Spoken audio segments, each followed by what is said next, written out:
Good afternoon, ladies as well as gentlemen of Board Game Geek. My name is Boris, and today I bring you part 3 of the epic Mage Knight Lost Legion Mind's Liberation PvP Rampage Session Report. This is going to be day number 2. Remember that in Mind's Liberation there are 4 rounds, so we are halfway done with the game. Let's do a quick recap of what happened in the last round before we proceed with the action. So here's a look at our fame track. Orithia in the night 1 went from being in last place to being in the lead, and this is not just a fame lead, but a real lead as well, because if you'll recall, she had wounded her peasants, but she had the illusionist, she had a good unit, she got healing ritual and hot swordsmanship, which are tremendous skills. She's got some crystals from sitting on this blue-green mine that she had conquered, and so also she's poised to explore out here, and she's got this wizard tower, so she is in good shape. Now, also because of the rampage rules, a stone thrower spawned near her, and that was super lucky because this is just the best monster she could have possibly spawned, since it's worth 4 fame and is really easy for her to kill with hot swordsmanship, delivering the killing blow freely. Also lucky for her was the enemy that spawned in the wizard tower, so since it was day and since she was next to it, this face-down enemy got flipped, and it was the sorcerers. So this is a new enemy from the expansion. They've got the dagger with the blood dripping, so that's assassination, which means that units cannot have damage assigned from the unit. All the damage you take must go to you, and they are poisonous. But at the same time, they're not super difficult to block. You just need a determination, plus a mana, plus a card, and they have 6 armor. So they're a little bit weak in that sense, but if you'll notice that little pentagram symbol by their armor, that is a new ability introduced in the expansion called Arcane Immunity. And what it means is that the monster is immune to wacky special effects. You can't stop it from attacking, you can't reduce its armor, you can't remove its abilities, like you can't do anything wacky, you can just damage it and block it. Now what's interesting about Arcane Immunity, you can still reduce enemy attacks. So some of Wolfhawk's cards and some other new cards in the expansion that reduce attacks still work, but any other effects do not.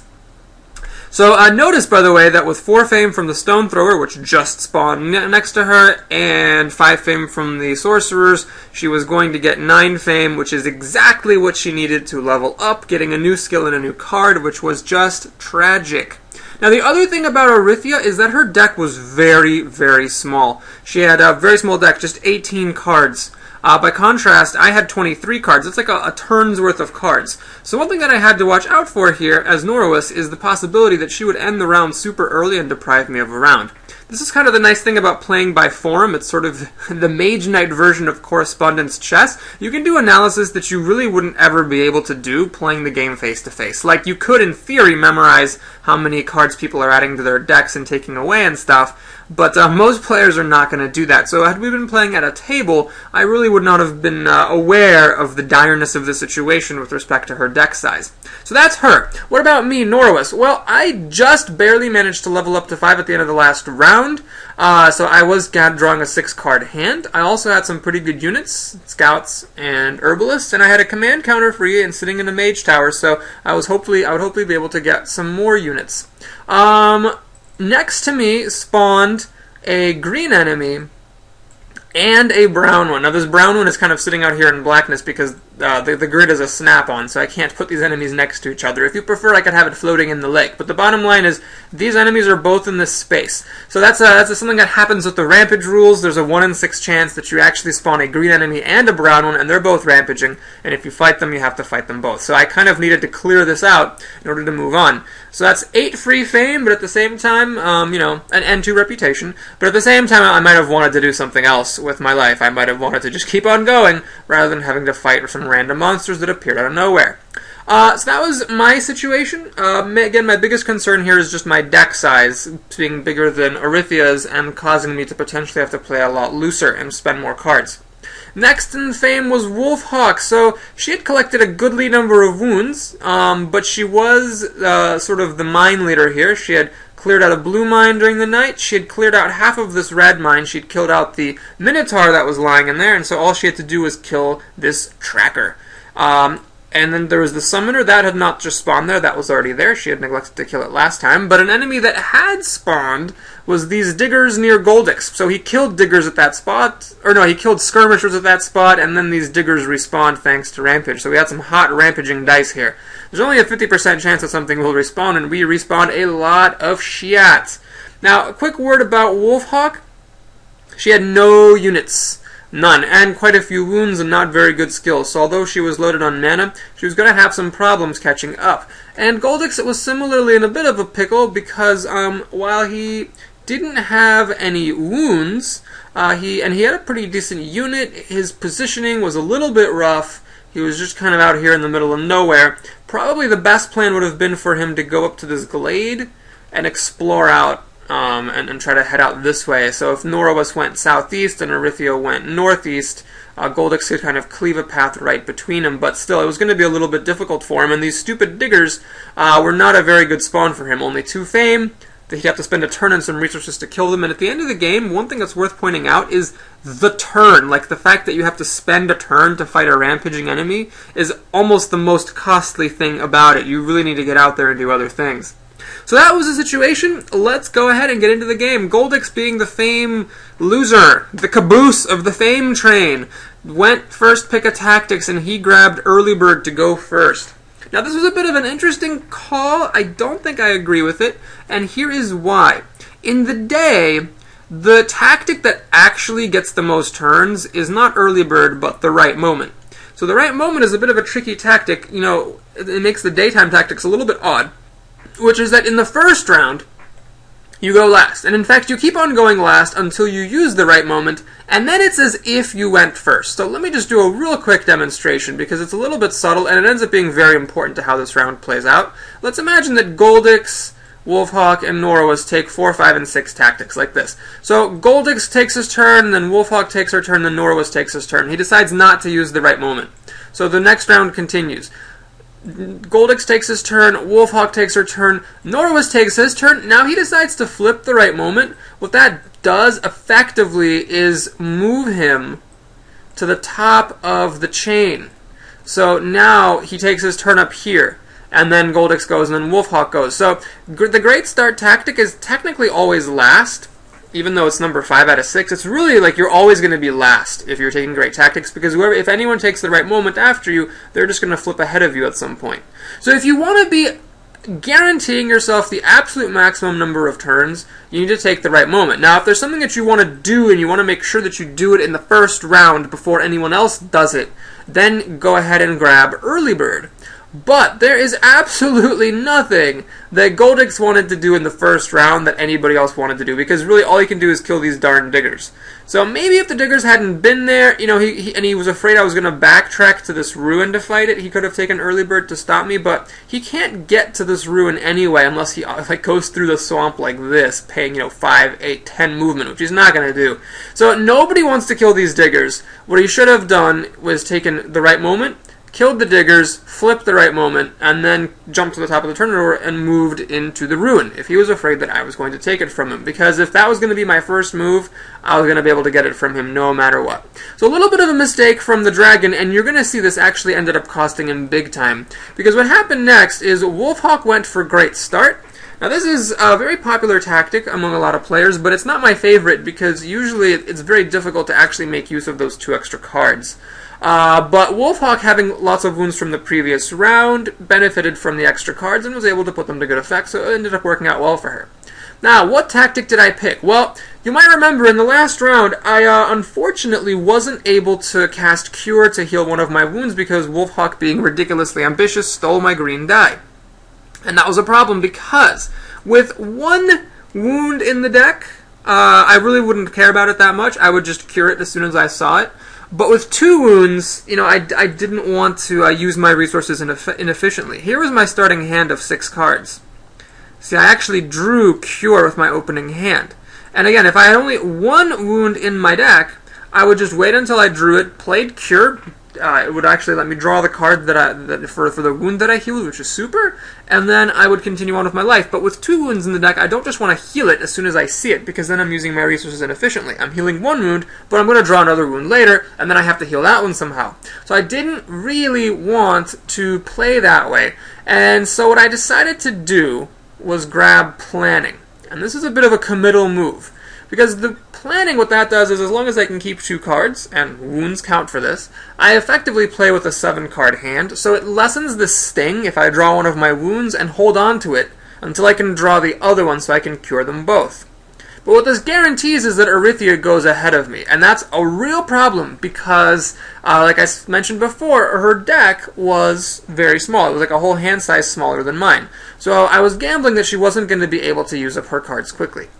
To exacerbate things, she took the right moment. So this put her ahead of everybody, and what's worse is it made it unpredictable when she was going to end the round. Had she taken Rethink or Mana Steal, she would still be ahead of me and get an extra turn compared to me. But at least I would see when she was about to call end of round and be able to make good decisions based on that. With the right moment, it's a little bit unpredictable. Whoever takes this, if they wish to, can effectively wait until they want to declare end of round, flip the right moment and declare end of round right there, and then everybody else might be surprised by the fact that the round ended so early. And the reason I'm talking about this so much is that that's kind of what happened. So in retrospect, I might have wanted to just suck it up with the inefficient wound healing, just heal them inefficiently, and take the right moment to make sure that I didn't lose any turns relative to Arythea. But instead I went for Planning, Arythea grabbed the right moment, and we were off to the races. So let's take a look at the cards. Alright, should I zoom in? Yeah, let's go ahead and zoom in a little bit here, just to make this a little bit bigger and nicer for y'all to look at. So here was the card offer. The units had a bunch of classics from the base game. We had the Swordsman, the Herbalists, the Guardsmen. These were all going to be pretty difficult to hire. We had some Monks with no Monastery, and the Guardian Golems. Now, the star unit of the round were the Magic Familiars, and if you haven't played the expansion, I'm going to talk about this a little bit, because this is a pretty neat unit, but very complicated. So the Magic Familiars can be hired at a Mage Tower, a Monastery, or a Glade. If you hire them at a Glade, your reputation doesn't matter, so your reputation penalty or bonus does not apply if you hire them at a Glade. So kind of like the Thugs, this is something that you could potentially hire, even if your reputation sucks monkey balls.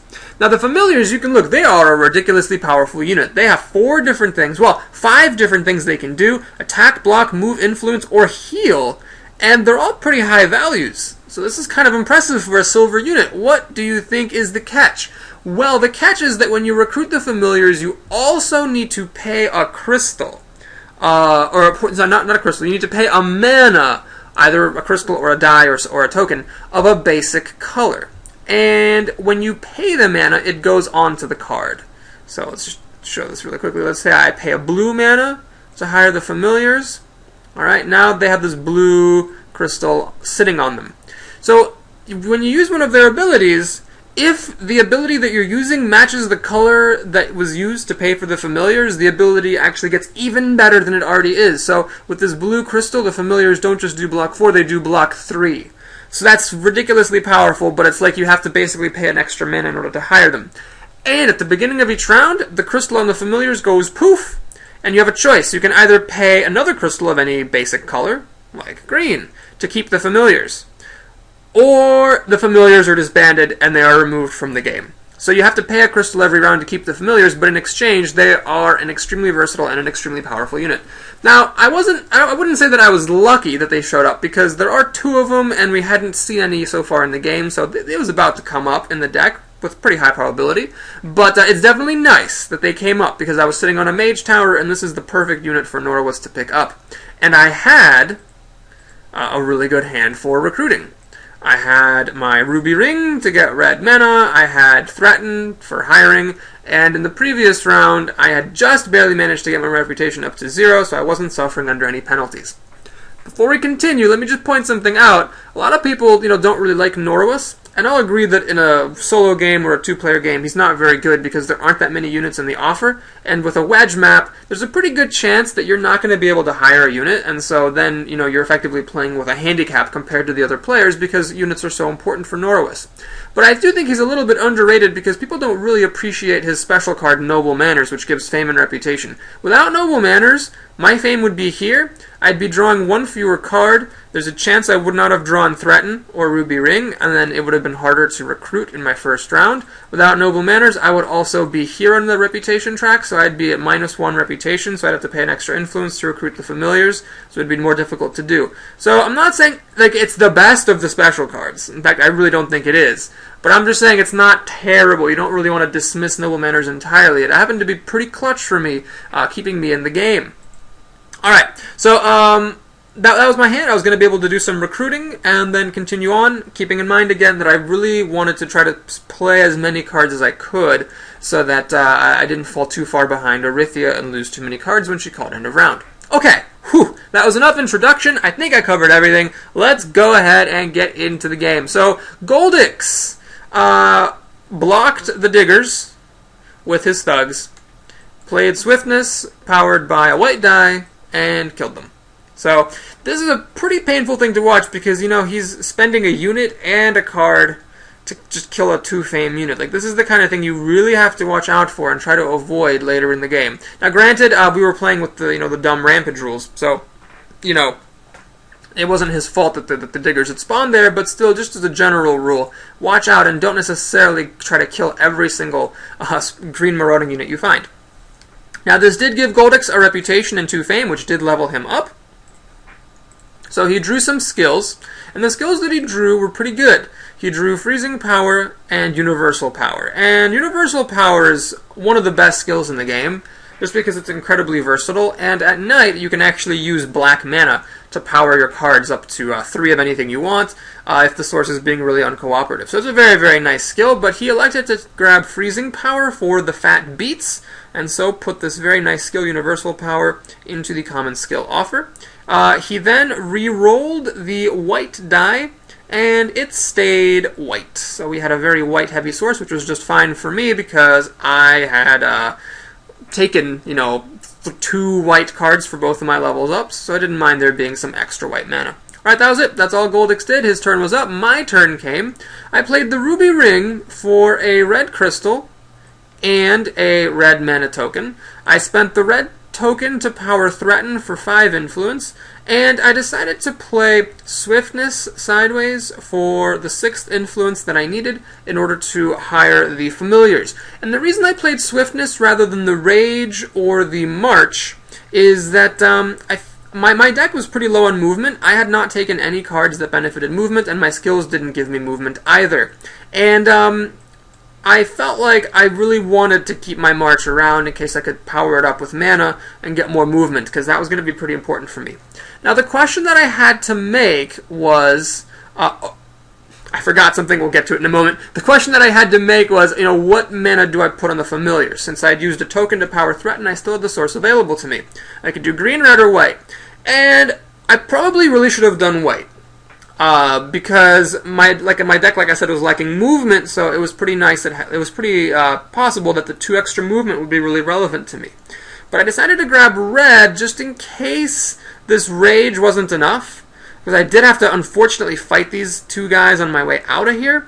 I didn't want to go up and be by Orithia. I wanted to explore and have my own lands. So this Rage, if I didn't draw any combat cards, wouldn't really be enough to take on this army. So I wanted to, make sure that just in case in a pinch, I had the familiars to help. So I spent the red die to basically put a red crystal on my familiars to power up their attack from 3 to 5. And I went ahead and re-rolled that red die. It turned up green. And that was it for my turn. So let's go ahead and put away my cards. I played Threaten, I played Swiftness, and I played the Ruby Ring. This did also give me a fame. Whoa! And I had some familiars in my employ. Alright, the thing I forgot to do is to give Goldix his advanced action for his level up. So we had Stout Resolve, which you may remember from last time, and Counterattack as well. Goldix elected to take Force of Nature. This is also an expansion card. This is pretty neat. The basic effect is a little bit situational, so that's kind of good, but I actually haven't ever seen anyone successfully use it. But the advanced effect is cool. Ranged attack, siege attack, or block, so it's pretty versatile. So he grabbed that. What came up here was Pure Magic, a very flexible card, but one that does require mana to play from the base game. And so that was what Goldix was hanging on to. So he had picked up this nice Siege Attack card, I guess in preparation for heading over to that ruin. Okay, so that was it for my turn. I recruited some familiars. I was pretty happy about that. Let's take a look at what Wolfhawk did. So first, she played Tranquility, powered by a green die, to heal 2 wounds that were in her hand. So it's good. She had really reduced their number of wounds. Then she went ahead and fought against this tracker to finish clearing out the mine. And how did she do this? Well, she used the taunt skill, but to keep things simple, I'm not going to because the taunt didn't actually save her any cards or anything. The most direct way here, she paid a blue crystal to determinedly block the tracker. That not only stopped its attack, but it also reduced its armor to 3. Then she played March and Rage for 3 attack, which was enough to kill the tracker. So, the tracker was killed. Wolfhawk, nope. Wolfhawk got 1, 2, 3 fame, 1 reputation for clearing out the mine. She got a red crystal because now the mine was operating again. Let's put a shield on that mine to comment on the fact that she got it. And let's discard her cards and call it a day. The green die that she had got rerolled to blue, which was very lucky for Arithia, because if she was going to need a determination to block those sorcerers, blue mana would be a nice thing for the source to have. Alright, so that was Wolfhawk's turn. Let's take a look at what Arithia did. Well, she drew an amazing first hand. So what she did was she called out to the stone thrower and fought it. She played Swiftness and March to decrease its attack by 4, leaving it with an attack of 3. That meant she took a wound to her hand because 3 damage was more than her illusionist could take. But there was a method behind her madness because she had luckily drawn her wound. She had 1 wound going into this round and she had drawn it in her opening hand, so she flipped Healing Ritual to heal 1 wound and to give the other wound to poor, beleaguered Goldix, the dragon. This is the 2nd wound that he got from Arithia this game. Ouch. And on top of that, she actually drew Crystallize in her opening hand, so she crystallized a white die. And this made me cry because she basically played out almost her entire hand. She played 4 cards. She just drew her wound and she drew Crystallize. It was just very, very good luck for her to have all that stuff. And as a result, I was a little bit nervous because she had managed to play out her hand. I was hoping that maybe the turn that she killed the stone thrower would be a slow turn where she didn't play too many cards. Such was not to be. So, that was it for Arithia's turn. Turn number 1 was over. We were back around the horn to Goldix, and the white die got re-rolled into a black one. So the source got a little bit darker here, and Goldix the dragon was up. Well, it's worth pointing out, he had 2 opportunities to move. He could have moved the previous round when he fought the skirmishers here, and he had extra movement left over from Promization. He could have moved last turn, presumably, if he had any movement cards in his hand, and gone to this ruin, then provoked, and then fought it.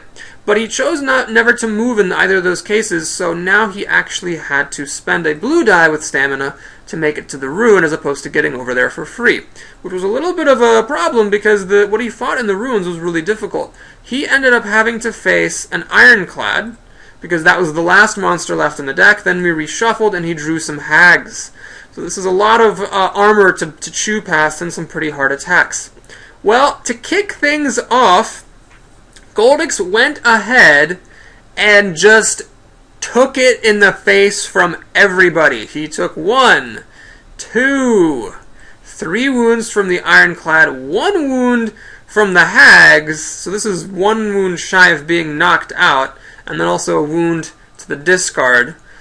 So, kids, don't do this. Like, if I don't know what he had, but if what he had was not even enough to be able to kill the Hags, like if he was holding Will Focus or something, but didn't have the green mana to power it to, range kill them to death.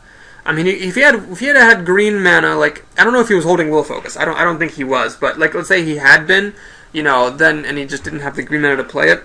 Like, don't go into a fight if you know that it's going to be that bad. Because the Ironclads were the last enemy in the deck. He should have known he was going to be facing one of them. You don't want to take wounds like this because that's just going to screw you over so much, not only for the current round, but for the next one. Well, anyway, so he took the damage, so this is just a wound-ridden hand, and then he played Mana Draw, powered by a white crystal, to turn a black die red. This gave him 2 red tokens. He didn't actually need both of them, he just needed one of them. He was essentially trading a white crystal for a red one, powered by mana draw. He played Rage for 4 attack, and actually with Freezing Power, which he had picked up, that was enough to kill the Ironclads, because Freezing Power did an ice damage, and then Rage, divided by 2, did the remaining 2 damage needed to kill these guys. Eek, what a painful turn. Well, he did have this potion making, which was beastly pimp for him. So he managed to heal off 2 of the wounds, but he was still carrying 3, which is not what you want to be doing when you have a 5-card hand limit. So that was that. He went ahead and re-rolled that die into another white one. So yay, more white mana for me. These cards were all played. And the poor dragon basically only got to draw 1 card here as a result of that really, really grueling turn. And the hags were still there on the ruin, needing to be taken care of. Okay, so that was Goldix's turn. Let's go ahead and give him that 4 fame that he got for killing the Ironclads. 1, 2, 3, 4. No reputation, though, because they're not a rampaging enemy, and it was back around to me. Well, it was time for me to fight this party that had spawned outside my face. And fortunately, I had drawn a little bit of help from my deck for taking them out. So I drew a wound. Well, okay, that was sad. I drew Rejuvenate, and then I drew the Shield of the Fallen King, so I was finally going to get to use this thing, and I had a 7th card from Planning, which was Crystallize. So not really the greatest thing to draw right there, but what are you going to do?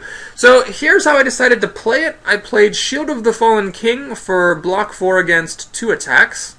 So I blocked both of these guys with the help of Rage. Rage providing the 2 extra block needed to block the Cryptworm. This reduced the Tracker's armor to 3, so I now needed to deal a total of 9 damage to kill these folks. Well, that wasn't so difficult to do. I played the familiar... Hang on. Something's not quite right. I had a... Oh my gosh, you know what it is? Sorry, folks. Quick rewind. Droop, droop, droop. I actually did discard March in the previous round. Not Swiftness to hire the Familiars. So, you know that argument I gave explaining why it was really important for me to keep March? Yeah, I'm dumb, and I threw it away instead. Haha. So here I had Swiftness. I guess I kept Swiftness around just in case I needed the firepower, and it turns out I did. So to produce the 9 damage to kill these guys, I played Swiftness, powered by a white die for 3. I spent the Familiars for 5, because they were powered up by a red crystal, and Day Sharpshooting brought me up to actually 10 damage. So it means that if I had put a white crystal on the Familiars, I would have needed 1 more source of attack, and it's kind of difficult to see what it was where it was that would have came from. I don't really want to spend the scouts for this, but probably just playing Crystallize would have been a fine way to get that extra source of attack, because what I ended up doing, just to burn 3 more cards, because I really needed to try to play as many cards as I possibly could, I flipped Whispers in the Treetops for a white token and a white crystal and a green token, and I crystallized the green token to get a green crystal, just to spend this card, just to get it out of my hand and basically save that green mana for later. So really, I could have put a white crystal on the Familiars and been totally fine here, just playing Crystallize sideways. Then again, if I hadn't drawn Shield of the Fallen Kings, this would have been a pretty dire situation, and it would have been a little bit more difficult for me to win the fight. So pretty cool use of the artifact there. There's 3 rounds until I could use it, but yeah, it was not bad. I elected not to cure this wound because, again, I knew there was another wound waiting for me in the deck, and that really sucks, so I just didn't want to have to deal with it. But then again, maybe just playing this, just to get rid of the wound and get rid of the card, would have been worth it, and I could have just hoped that the wound would come up a little bit later. So anyway, that was it for my turn. I also played Rejuvenate after combat to ready my Familiars and bring them back. Technically, the most precise move there would be to actually spend the Herbalist to ready the Familiars and rejuvenate them. But as you can see, it ends up basically being the same thing. So then I can so then all my units are readied. What am I talking about? Never mind everything I just said. So I left the round with just 2 cards in my hand, so I spent as many cards as I could and discarded everything else. So I'm just trying to keep pace with Orithia here, because she has such a small deck and she was able to spend all of her cards in round 1, not taking any kind of slow turns. Okay, so I re-rolled my die and the die rolled up black. So yin turned to yang. And we still had a pretty varietous source, so it was alright. These monsters were killed. So I got a cool, easy breezy 1, 2, 3, 4, 5, 6, 7, 8 fame. I was just a little bit away from being able to reach the next level up. And I also got 2 reputation for killing them, so I finally overcame the starting penalty for the Rampage rules. And that was a round, or turn. Let's go ahead and take a look at Wolfhawk's next turn. So here, she just decided to sit on the red mine another turn and get a crystal. And the summoner was a convenient thing for her to kill, as she had gotten concentration. There was a green die in the source, and concentration plus everybody's favorite, swiftness, killed the summoner. So let's go to the fame track. She got a reputation. She got 1, 2, 3, 4 fame. She got another command token, which was pretty important because that did give her, you know, an extra source of, or an extra card in her hand. And she re-rolled the die. The green die came up blue. Alright, we were back to Arythia and waiting with hot breath. Was she going to pop the right moment? Well, here's what she elected to do. Let's actually clear out the cards she spent. And let's not put them on top of the deck. There we go. So she really needed, you know, the right amount of movement to get to the wizard tower. She needed determination to be able to block these guys. And then she needed an attack card to be able to kill them. So with the 6-card hand, you know, that's asking for a lot. And she had it all. So she had improvisation, pitching promise to move on to the wizard tower. She lost her reputation for doing so. Then she played determination, powered by a blue die, and swiftness sideways to block 6. So these guys, these guys were blocked. Then she played mana pull, because by the way, not only did she need an attack card, but to actually get up to 6 attack, she would have needed to play an attack card powered up, and she had it. She played mana pull to get the mana. She used the red die, and then played rage. So this was all 6 cards, just an absolutely perfect hand, giving her everything she needed to be able to take out these sorcerers. And of course, with hot swordsmanship plus powered up rage, that was exactly 6, and the sorcerers were killed. So I cried on the inside because everything had worked out so perfectly for her. She elected not to use the right moment ability from the tactics, so she was keeping us in suspense exactly how much longer she would be playing. And the red and blue dice got rerolled to red and blue, so the source, quite improbabilistically, stayed the same. Alright, so we were back around to the top of the order. Let's go ahead and give Arythia her rewards, actually, because she got quite a few. So, for killing the sorcerers, she did get 5 fame. So, 1, 2, 3, 4, 5. We forgot to give her fame for the stone thrower that she killed last time. So that was 1, 2, 3, 4, so she leveled up. Her reputation stayed the same, because I think I forgot to give her reputation for the stone thrower. Then she lost one taking the wizard tower. And she had just enough to level up.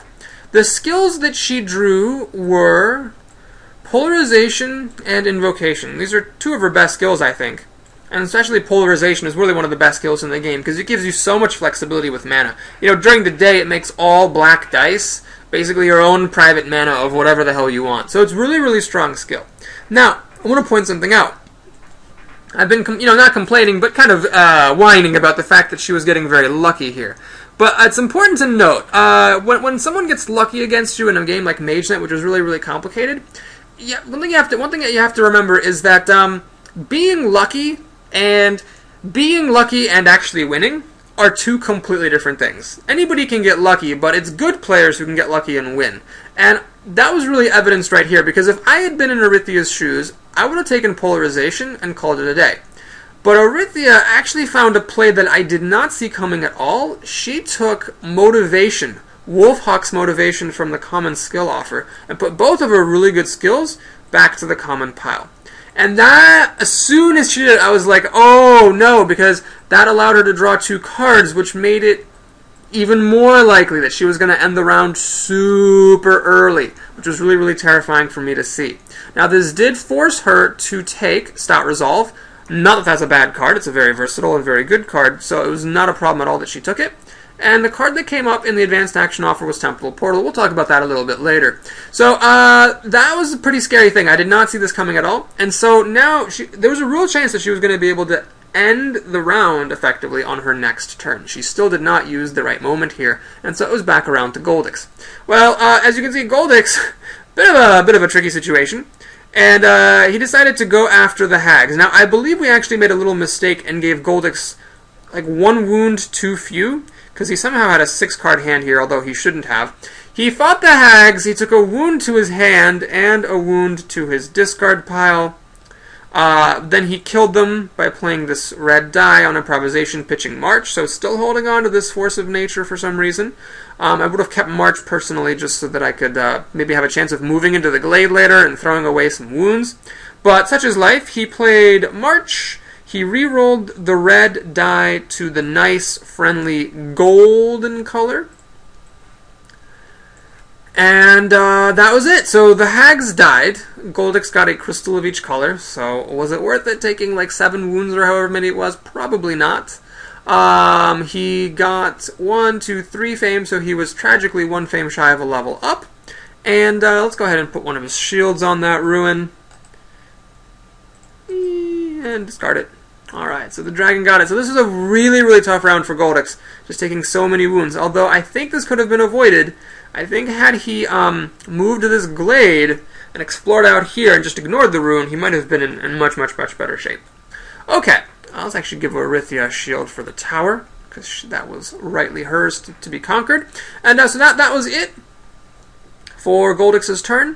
I was up next. Now, I had to be very careful here with what I did, because I needed to calculate, like, was I going to get another turn, or wasn't I? So, here was my hand. I again had 7 cards, thanks to planning, lots of attacking, and a little bit of movement.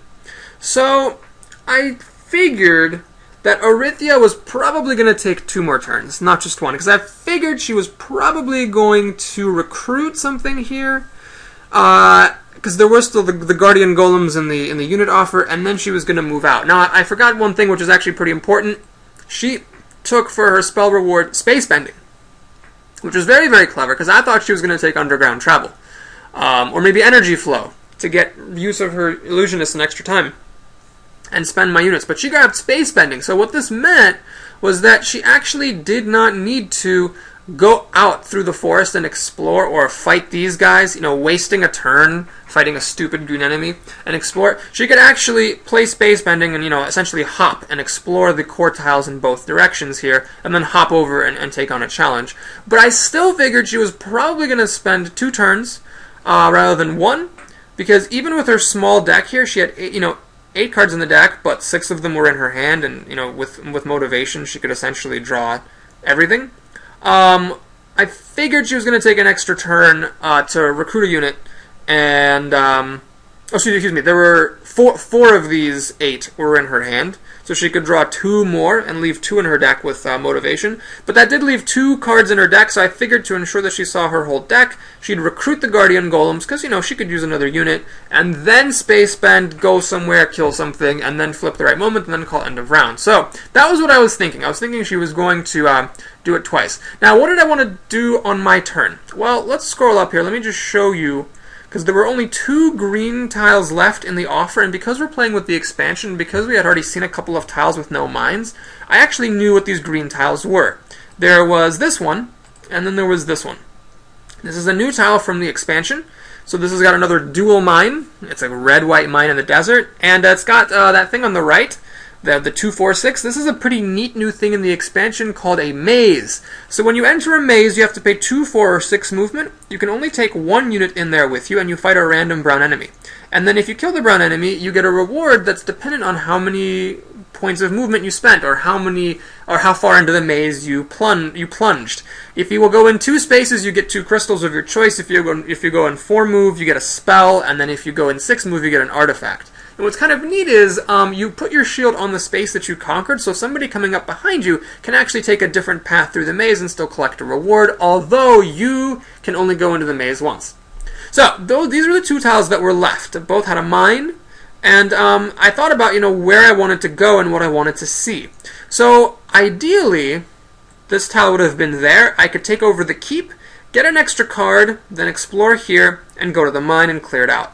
That would have been one way to do it, and then proceed onwards to the core tile, starting off or ending my turn in the glade if I needed to heal any wounds.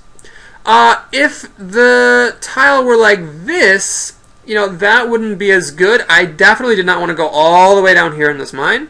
Then I would have had to kind of go this way, up to the keep. But I figured that would be okay because I could stop by this glade and maybe fight this random enemy first, so that would be alright.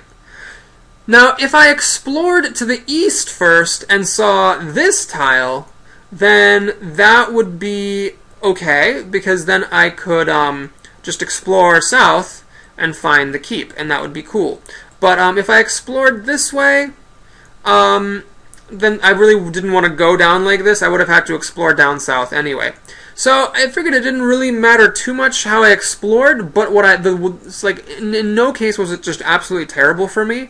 But the best case was if I explored down here and found the keep, then I could actually go and attack the keep without having to spend the movement to explore right away. So I decided to explore down there first, and here's how I did it. I actually spent the scouts and use their ability to reveal a new tile at a distance of 2 spaces instead of 1 to see from my current position what the tile was. And it turned out to be this tile, which was not the one that I wanted. The enemy on it was a beast, and actually I'd already killed 2 of these this game, so it was going to be my 3rd time killing the beasts. And I figured since I had movement to burn, I could actually just explore this tile on my way there, and then fight the beasts. So the way I did that was... Nope. No, it was. There we go. So I had already spent the scouts to reveal this tile. I then played March, powered by a gold die for 4 move. And I spent the familiars for 3 more moves. This is a total of 7 move. And with 7 move, I could actually go 1, 2, 3, explore for 5, 6, 7. I needed 1 more movement to be able to get into the forest, and for that I played mana draw sideways because I didn't. And this was a bit of a hard call for me because I could have used mana draw in fighting against the beasts, but I didn't really want to give up my combat cards. I wanted to have those on hand in case I needed to do some fighting and go to this mine later on, which I thought I'd be able to do. So I wanted to keep my combat cards. I wanted to hang on to Cure in case I drew my other wound. So I did throw away Mana Draw, which meant that when I entered this forest, in order to Swift Bolt plus Day Sharpshooting kill these beasts, I had to pay a white crystal for the privilege. And notice if I had put a white die in the familiars in the first place, then I wouldn't have this green crystal because I wouldn't have crystallized the green token from this ability of mine, Whispers in the Breeze or whatever. But I would still have it unflipped, and as a benefit, then I would not have needed to play Mana Draw sideways in order to get down to this forest. So it was looking more and more like putting the red crystal here was not working out well for me. But in any case, that was what I did, so the beasts were dead, and I got 3 fame. 1, 2, 3, which was enough to level up. I got a reputation, hooray! And it was time to level up, so let's go ahead and put my cards away. Shoot-doo-doo. Shoot-doo-doo. And... oh no, don't do that. There we go. Doo-doo-doo. So this was a bit of a risky move, because as you can see, I left a lot of cards in my hand. I did not, play Cure or anything like that. But I figured I had a couple more turns, and my plan was the following. So let's re-roll this die before I forget. The gold die rolled up blue. So we have this kind of a source here, white, blue, black. And for my skills, I drew Prayer of Weather and Inspiration. Now, Prayer of Weather is a really, really strong skill, giving bonus movement and hindering your opponents, but I noticed that my opponents were all pretty much where they wanted to be. I guess well, let me put it this way. If I had taken Prayer of Weather, everybody would move, and then I would get to go again, and I could only use Prayer of Weather after everybody had moved to where they wanted to be. Wolfhawk would get to go to this mine, Arithia would get to go to space bending wherever she went or whatever. So I decided not to take Prayer of Weather, and powerful as it was, send it to the offer and grab Inspiration instead, because readying units is just the bomb diggity. So for my action, I took Temporal Portal. Now this is a really cool card. It's an expansion card. What it lets you do is hop a space, and it increases your hand limit by 1. If you power it up, it lets you either hop 2 spaces and get a hand limit increased by 1, or hop 1 space and get your hand limit increased by 2 for the next time you draw cards, which is ridiculously good. But the catch is that you have to play it as your action for the turn, which means if you're using the Temporal Portal to make your hop, then you cannot recruit and you cannot fight. But I thought that since Orithya was going to take a couple more turns, what I would do is use some of my gold token, if necessary, to hop onto this mine, and maybe even just cast Cure, even with only 1 wound, just to get rid of it. And then play a Temporal Portal, and then draw a huge hand and take over the mine. Let's actually put out some units here. So the unit on this mine was a Digger, and then we had a random brown enemy there as well. Let's actually, oh my gosh, nope. Let's actually put that on. No, whoa. Let's put that on the bottom of the mine. There's a random brown enemy here, and the unit on top was a Stone Thrower, which is going to be a pretty tough battle. That's part of why I wanted Temporal Portal, because I figured that without having hot swordsmanship the way that Orithya did, this was actually a pretty difficult enemy for me to kill. So I wanted to get up a big hand with Temporal Portal and call it a day. So that was my turn. I think I remembered everything I needed to take. Let's actually just take a quick look at the card offer here. So the card that came up was Ritual Attack. This is a new card from the expansion. Really don't like it. I've tried playing with it. It lets you basically throw away another card for a pretty good attack, compared to the amount of mana that you're spending, but it's just so finicky to use. I just don't like it. Now, Pure Magic, keep this in mind. If I had taken this, I would have had a very flexible card. I could move, I could attack with the mana that I had. But I decided to gamble that Orithya was going to take 2 more turns so that I could play Temporal Portal and draw extra cards. The spell offer was Demolish, which is pretty terrible in this scenario, so no one was ever going to take that. And that was it for my turn. So, Wolfhawk, not surprisingly, given how ambitious she was, went after this mine. She played March and Tirelessness to get there. Now, Tirelessness is a card that she had actually thrown sideways, so let's take a look at it for the first time now that we finally got a chance to see it. So this is one of her special action cards. It basically gives you move 2 and an extra move as long as you play at least one more card for movement. So as long as you play at least another card for movement, you get move 3 without paying mana. That's pretty slick. The advanced effect gives you move 4 plus 1 move for each additional card you play. Not just one, but any card you play. So it can be move 4 or 5 or 6, depending on how many cards you play. This card I really think is not as good as it looks. You look at it and you go, oh wow, this character is more mobile. But it's actually very tricky to have it when you need to go on a long trek. And as you saw in this game, she was playing it and never actually getting its effect. Because with Hawkeye's, her skill, even if this had been plain old stamina, she still would have been able to get over to this mine for the 5 movement. So, a bit of an unimpressive card, at least in this game. And that was all she did. So, I was waiting to see what Orithya decided to do. And I had a bad feeling in the pit of my stomach when it became clear that she was not going to take an extra turn. So we're going to need to set up the card area a little bit here. Let's just move these cards away, because they don't really matter that much anymore. Alright, move our tokens out. So, those of you watching at home, kids, watch and learn. This is one of the more epic plays of the round. By the way, I think I forgot to give her a green crystal, because she was sitting at the mine a couple of times, so she had that. So, here's what she decided to do. She played Space Bending, powered by, I believe it was a blue die, but it might be a blue crystal. We'll find out later. And she also flipped Motivation to get a big old hand. So, she had all but 2 cards in her deck. She played Space Bending to activate this ability to explore from 2 spaces away and to hop 2 spaces away as well. And then she played March to reveal this tile right here. Now, the tile that she flipped was not the Red City. The tile that she flipped was this one with the dragon in the middle. And there was a blue mine here. So, we had a gray token there. Something random. We had a ruin, which was the brown-green artifact. And then we had a mine here. Now, the green token on the mine Excuse me, it was not a green token, because this is a core mine, and core mines have dragons, not green ones. This is, by the way, a very easy rule to forget, so make sure that you remember it in your games, folks. Now, the dragon on the mountain here was a storm dragon. We'll talk about it in a moment. Oh, no, I did not want to shuffle that deck. The dragon on the blue mine was a red dragon. So let's talk about what she saw on this tile, and we can actually zoom in a little bit. This is so intense. Okay, so the dragon on this mountain is a storm dragon. It's got the elusive ability, which means if you don't block it, it has 14 armor. It also has a swift 4 ice attack, which means that to block it, you need either 8 fire block or 16 regular block. So it's a very, very difficult monster to block, ridiculously difficult, and it has a very, very high armor value of 14. So it might be like, wow, how the heck is that only worth 7 fame? Well, the attack is actually a joke. I mean, 4 damage from a dragon is just pitiable. So if you can just deal 14 attack, then you can kill it, and you don't even have to worry about blocking it.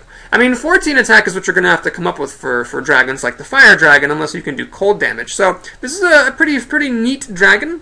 You can take the hit very easily, you just need a lot of firepower to bring it down, and it's worth 7 fame, which is appropriate for how weakly it hits.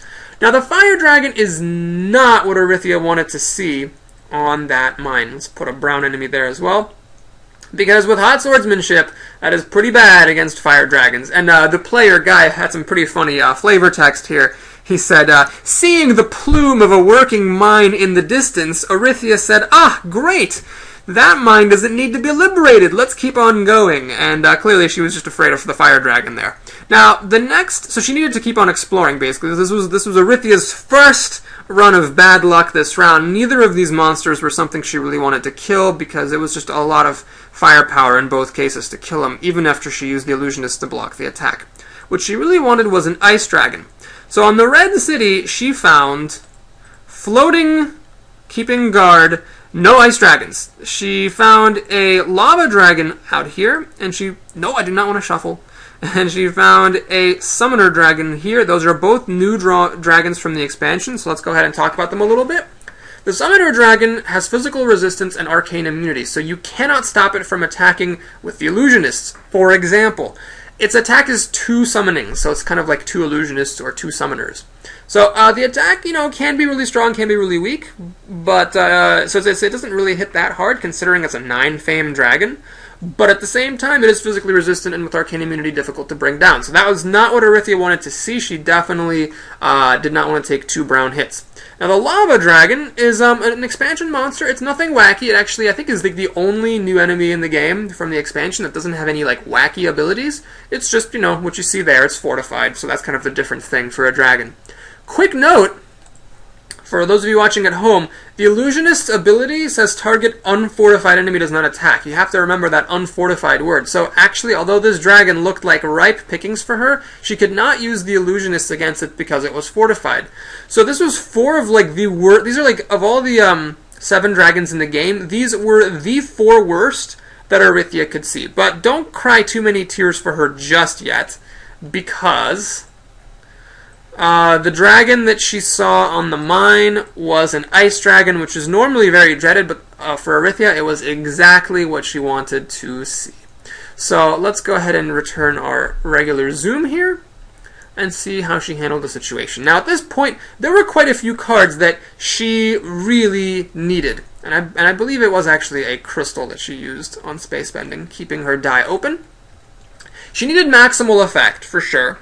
She needed battle versatility for fire attack, and she needed concentration to be able to buff up her fire attack. Now, with 2 cards left in her deck, the odds of any one of those cards being left behind were less than 50%, but the odds of all 3 of them being in her hand were pretty small. However, she got lucky again, and she had all of the cards she needed. She played maximal effect, throwing away stamina, just throwing it away, for 6 movement. She then played Stout Resolve, powered by a green crystal, for 3 movement. So this was a total of 9 movement, which let her go 1, 2, 3, 4, 5, 6, 7, and then don't forget 8, 9 that she needed in order to actually explore this tile. So that was actually what she did with the first 2 of the 6 movements she got from maximally affecting stamina. Then she played Concentration on Battle Versatility, powered by her other green crystal, for 5 fire damage, and 6-7 fire damage from hot swordsmanship brought the dragon down. Now, she did have to pay a white die here to use the illusionist to stop the dragon from attacking. And there was a brown enemy here, of course. She got lucky again and found the werewolf, which is just amazingly good luck because it doesn't hit all that hard. It's just 3 wounds. And its armor is low, so that means that in the following night she'd have a pretty easy time killing it. Concentration and either swiftness or battle versatility would bring it down, so would maximal effect plus any of those cards. So this was very, very lucky for her that she drew the werewolf, considering there were only like 1 in 8 odds. Oh, sorry, 1 in 4 odds of drawing it. But in any case, she took 3 wounds from that, fair and square. And as she was out of green crystals at this point, when she played Tranquility, she could only heal 1 of her wounds. So she at least was going to have 2 wounds going into the night. And you can see this was her entire hand. So if either Battle Versatility or Concentration had been in her deck, she would not have been able to do this. If Maximal Effect had been in her deck, she would not have been able to do this. If Tranquility had been in her deck, she would not have been able to heal. And in any of these cases, she probably, I'm guessing, would not have gone ahead and leaped onto this mine and attacked. She probably would have gone there, passed the turn, and drawn the remaining cards before taking on the mine. But unfortunately, because that was not the case, she was at this point very casually able to flip the right moment and call the end of the round, which means that my selection of Temporal Portal was bad. Alright, she rerolled the die. Let's go ahead and see what she rerolled it to.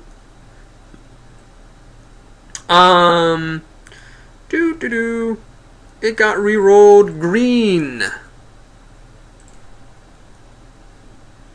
Where is the die? It was on the illusionist, I thought. Aha, there it is.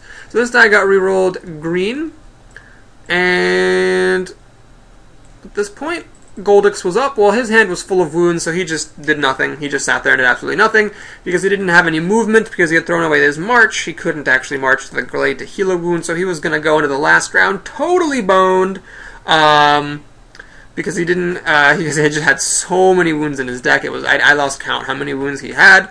There was a werewolf sitting on this mine for Earth yet to fight. Let's also check out that ruin that she had unearthed.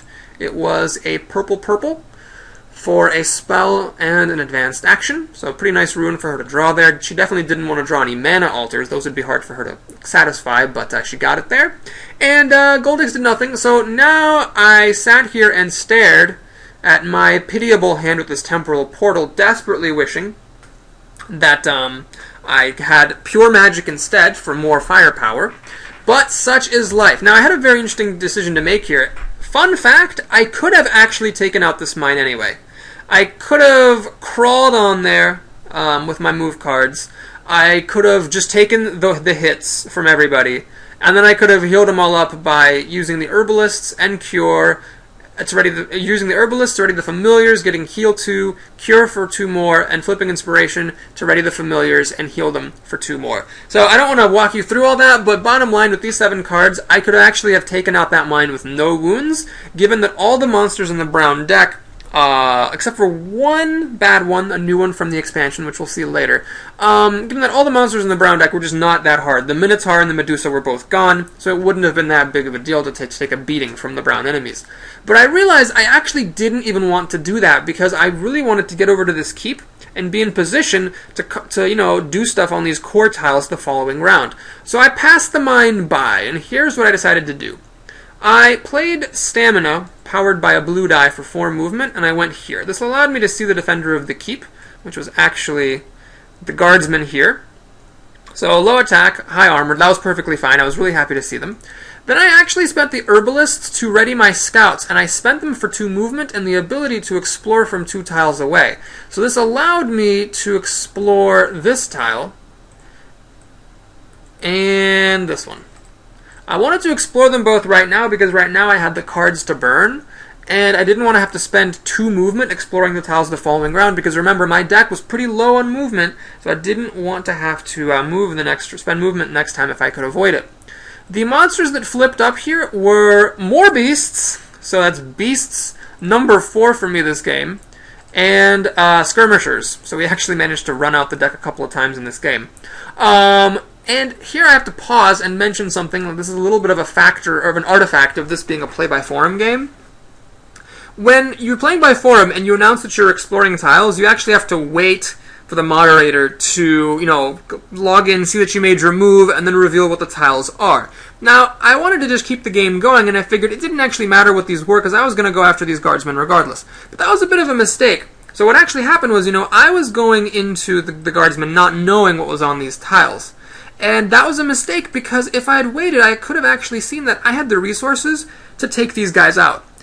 And that is really, really important, because with these guys gone, I could move to the tomb more easily. Like if I decided the following night that the tomb was where I wanted to go, I could move there without provoking the rampaging monster. Remember, in the end of the game, the price of the green enemies is not so much even the resources you have to spend to kill them, but just the fact that you have to spend a turn to kill them is really devastating, because you don't have that time. This round really demonstrates just how big of a deal a turn lost can be. So I should have waited, seen that they were here, invited them to join the fray, and taken them out. Now, with the rampage rules, there is a 50% chance that something would respawn here anyway, but a 50% chance of being in the clear was better than the 0% chance to which I consigned myself by not waiting for the tile to flip. On the good front, some nice things did happen for me. So, because I was exploring during the day, I got to see the ruin, which was a white altar, and that's ended up being very important because I could prepare for it. If that were a random ruin from me exploring it at night, I wouldn't have seen what it was, and I wouldn't have known exactly what to do. The mine was also not that big of a deal, so a summoner dragon spawned over here on this mine, and a lava dragon spawned over here on this mine. And a lava dragon was just fine by me. I could take the damage if I needed to. I could even blow up my Shield of the Fallen Kings if I needed to and block it. And then 8 armor is definitely better than the 9 armor that most dragons have. Plus, I had no elemental damage in my deck, so not fighting a dragon that had physical resistance was really great. Had these dragons been swapped, oh man, things would have been really, really different for me. So I lucked out here. I got to cut a little bit of Arithia's luck that the dragon here was the lava dude. Okay, well, back to my turn then. So how did I actually assault the keep? Well, because of this wall here, I did need to pay some extra movement to get in there. And to do this, I flipped Inspiration to ready the familiars, and then I moved in. Notice again, had I put a white die on the familiar instead of the red one, I would not have needed to flip Inspiration for this, and I could have just marched in there without having to use my skill. So, a little bit of an inaccuracy there, putting that red die instead of the white one to work on those guys. I did lose a reputation for attacking the guardsmen, and I also just took a wound to my hand from their piddly 3 attack. Killing them, luckily, was pretty easy, so all I needed to do to kill them was play Rage for 2 attack, Chivalry using the basic effect for 2 attack and 1 reputation. So, sorry, I did not actually do the reputation, I just used the regular old, sorry, I did. Woo! Hard to remember things. I did Rage for 2 attack, Chivalry for 2 attack, 1 reputation, and good old Temporal Portal sideways for 1 more attack. So this is 2, 3, 4, 5, 6, 7 from day sharpshooting. Killed the guardsman. Let's go ahead and give myself some fame. 1, 2, 3. And I lost the reputation for assaulting the keep, but I got it back from playing Chivalry, so my reputation stayed the same. And I didn't get any rewards for killing the keep other than that, next round I would start with a 6-card hand. So I kind of kept, a 7-card hand, so I kind of kept the 7-ball rolling here. After combat, you might remember I did start my turn in a Glade. So I still had this gold token hanging around, and I used it to cast Cure and heal the wounds from my hand. Technically, this also let me draw some cards, but that obviously didn't matter because it was my last turn of the round. Alright, so that was it for me. I re-rolled this blue die, and what did it come up? It came up gold for Wolfhawk.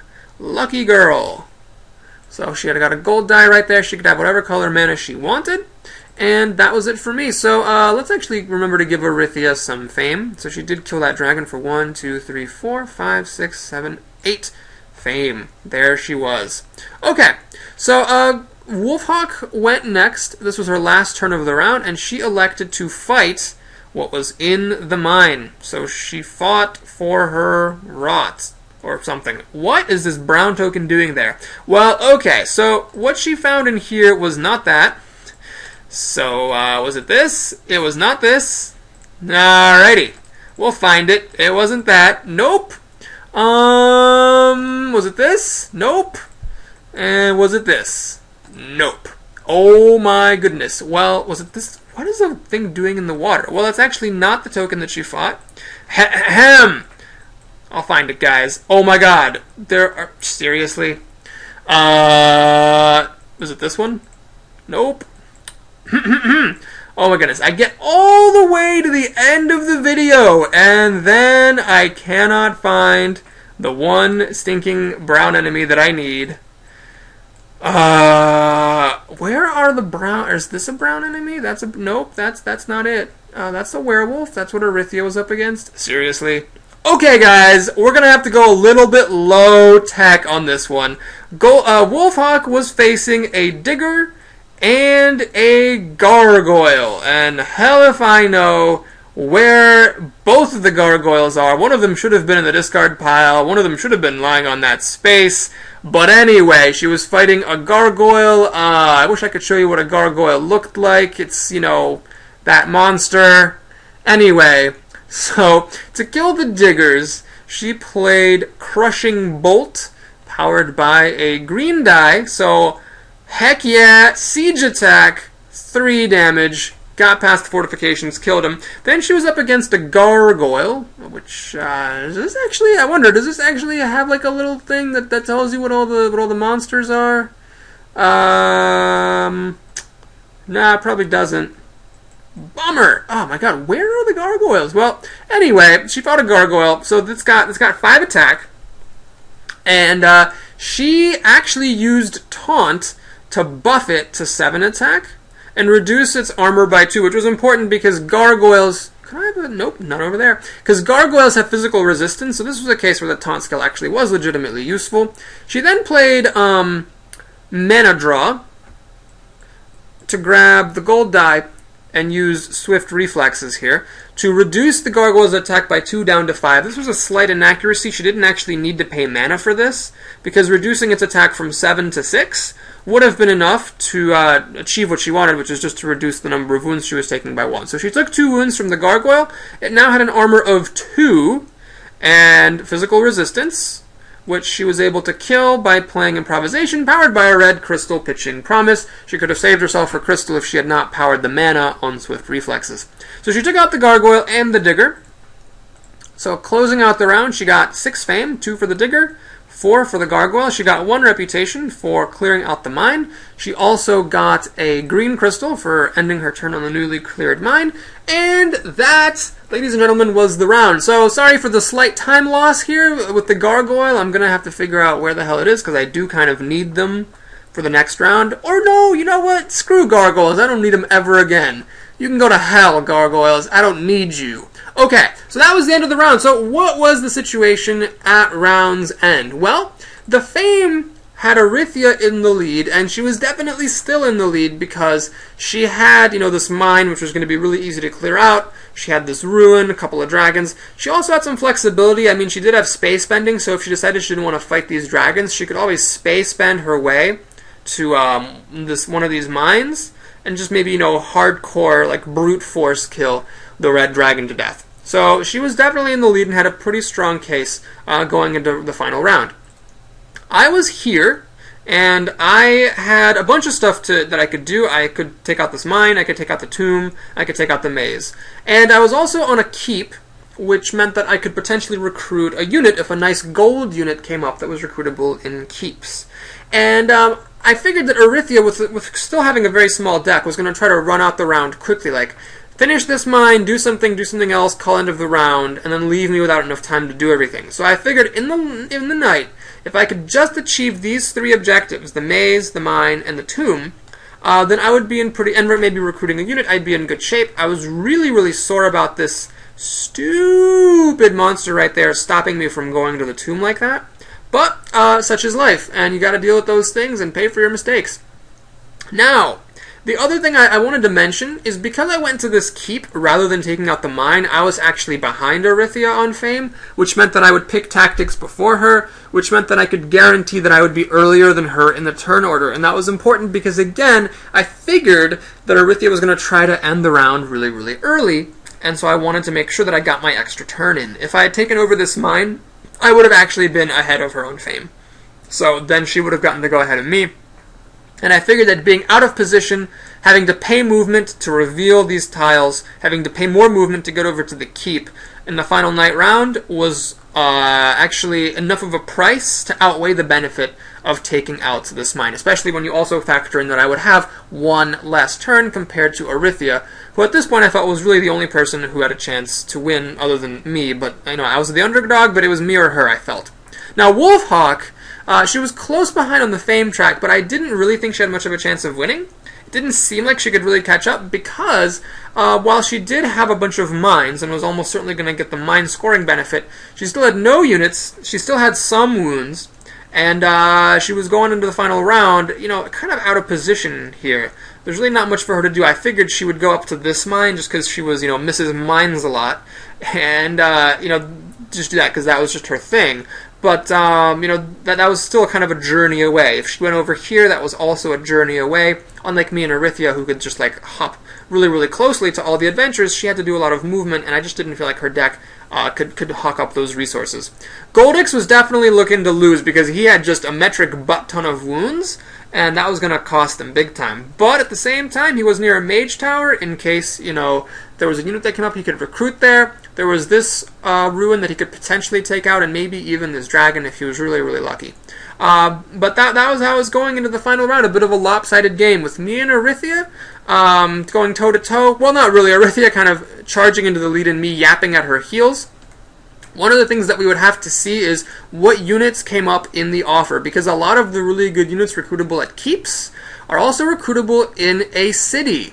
So there would be a little bit of a moment of tension here between me and Arythia to see who could get those units, and would there be competition between us, and if so, who was going to be able to win that competition. So a lot was going to depend on the units that came up, the cards that were drawn, and the dice that were rolled. So part 4 is coming up soon.